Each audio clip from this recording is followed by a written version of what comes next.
Welcome to another Thursday with the Mayor. We have a city council meeting coming up on 6 p.m. Monday. That's at the airport.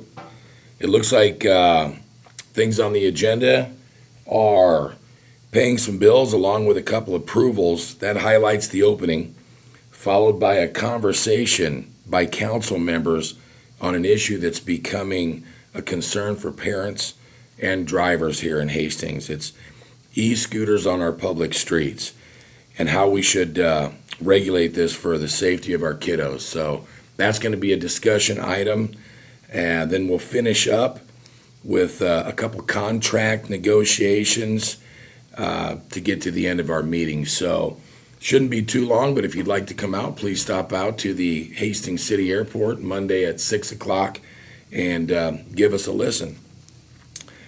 Let's move on to the budget because it's budget season, and our first budget work session, in case you missed it, was held on last Monday with the city proposing its first draft of the budget for the council to hear. If you'd like to peek in on that work session, please go to this cityofhastings.org, and I think Tony's going to put it up here for you. And go to the department link and click on finance link. And that's to view the upcoming budget proposal. And along with the upcoming budget proposal, you can view, I think, the last 20 years or so, those budgets. So I'm a numbers person, so I kind of like doing that. But if you're not a numbers person, you might want to bring a pillow, because I tell you what, it gets a little involved and a little dry. So those numbers are out there for everybody to see, and that just happened last Monday. And of course, what are we doing that? Clear through October, we'll be talking over budgets. So that's something to tune in and listen to if that excites you. So let's move from the budget to Energize and Engage. We had a great turnout at Energize and Engage, and it was on July 17th. What was that? Last Thursday. We were at the airport out there, and about 50 people showed up for our community, which was one of the best showings that they've had. And they turned out to learn more about next generation nuclear energy and potential for Hastings to eventually become home to a small nuclear reactor. Hastings was recognized as one of 16 communities, and I believe we're in the top 4, best suited to site a next-generation nuclear reactor after phase 1 of the state-funded feasibility study. The study is currently in phase 2, which includes a more in-depth technical evaluation that will narrow the list down to 2 to 4 sites. Back in 2022, the Nebraska legislature allocated $1 million to the Nebraska Department of Economic Development to fund the feasibility study.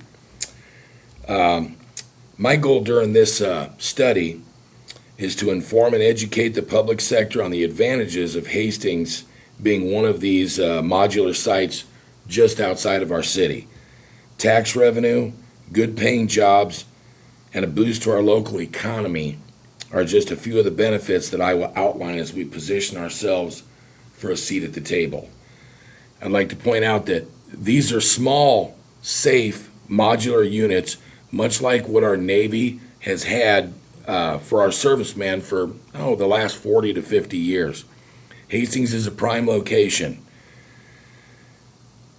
Considering our land, our positioned infrastructure, water source availability, workforce availability, and our proximity to the eastern population of the state, along with an established distribution network, make us a prime location. I'd invite people to do their own research and combine it with information and education that the city will be making available in the future. So please keep yourself in tune to that. If you want to educate and get some information on that, please tune into the City of Hastings. We'll have some upcoming events. So we'd like people to really, really come out and figure out what we got going on with that. It was a good, informative meeting I attended last Thursday. So let's move on to some public art plans. The public art plan is an open house. The Business Improvement District and the City of Hastings invite the public to the second open house in a series to help shape the future of public art in downtown Hastings. The Public Art Plan open house will take place 5:30 to 6:30 p.m. on August 4th in a meeting room A at the Hastings Public Library. I think that's upstairs, isn't it, Tony? 314 North Denver. So upstairs of the library on August 4th. The intent of this meeting will be to discuss the objectives and key components of the art plan as well as the development grant application. The August 4th meeting follows the first one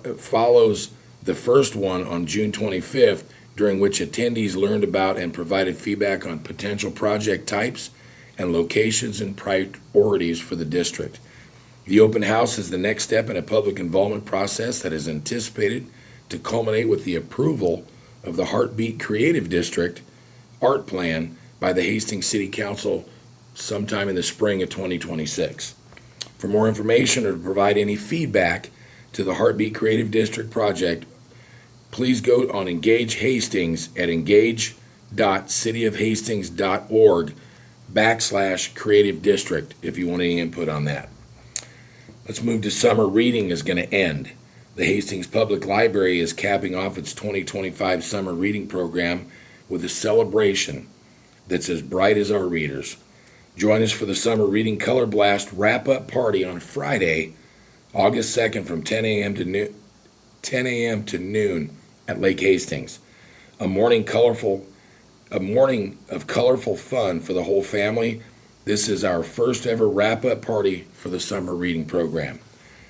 This year's theme, Color Our World, truly came to life this summer. As of July 18th, the Hastings community reached record stats with 857 readers, more than 10,000 books devoured, and a whopping 282,029 minutes read, surpassing the 280,000 minute goal. Nearly 2,000 attendees join us for programs all summer long, from Kool-Aid fun to Raptors in the building and giant bubbles at the City Auditorium. It's been a season to remember. Key dates to remember: July 31st, summer reading ends. This is the last day to log your reading. August 2nd, wrap-up party and grand prize drawing at Lake Hastings, 10 a.m. to noon. August 9th, last day to pick up summer reading prizes. Let's move on to Wild Wonders Tale Talks. I'd like to invite everybody to join the Hastings Museum for Wild Wonders, 2 to 4 p.m., August 9th. Wild Wonders is a nature-based family program that takes place every month. Each program centers around a hands-on nature topic. This is a great opportunity for ages 5 and up, as well as adults. It's to learn and explore the natural world around us. The theme this month is Tales. Cost is $4. If you have had a tail, what would you use it for? In this class, we will talk about how different animals use their tails for different tasks. I know I got cats at home, and they use their tails a lot. From helping creatures maintain balance to communicating emotions and even for defending themselves, we will embark on a journey to discuss all the diversity of tail functions. Join us at the Hastings Museum on August 9th for a tail-tastic time. Let's move on to the Aquacourt wrap-up. Summer's starting to wind down, and the Hastings Aquacourt park season is coming to an end, unfortunately. The final day of the 2025 season at the Aquacourt, it's located at 2200 West 3rd Street, will be Sunday, August 10th. The end of the Aquacourt season also means the annual Doggy Paddle event is approaching. The Doggy Paddle, when dogs are allowed to use the Aquacourt for one evening before the pool is drained. It'll be Monday, August 11th, from 6 to 7:30 p.m. at the Hastings Aquacourt. Registration fee is $5 per dog and can be completed online at cityofhastings.org/parks. All pets must have current pet license, and owners are responsible for the actions of their animals. Let's get down to what do we got here? A couple last things on the agenda today is Kool-Aid Days. That's coming up. Kool-Aid Days will be August 15th through the 17th at the Adams County Fairgrounds. This year's theme is Grape Escape. don't forget to come down because there's going to be a surprise person at the dunk tank.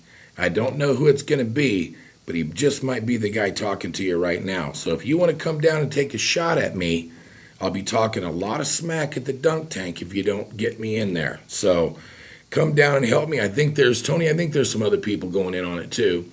So there'll be some other people, but I will be attending that along with, what was that thing that I attended this week? The Swine Festival. I spent time out at the Adams County Fair and ended up trying to show a pig and ended up having to kiss it. So we're doing all kinds of interesting things this summer, and please come out and see us.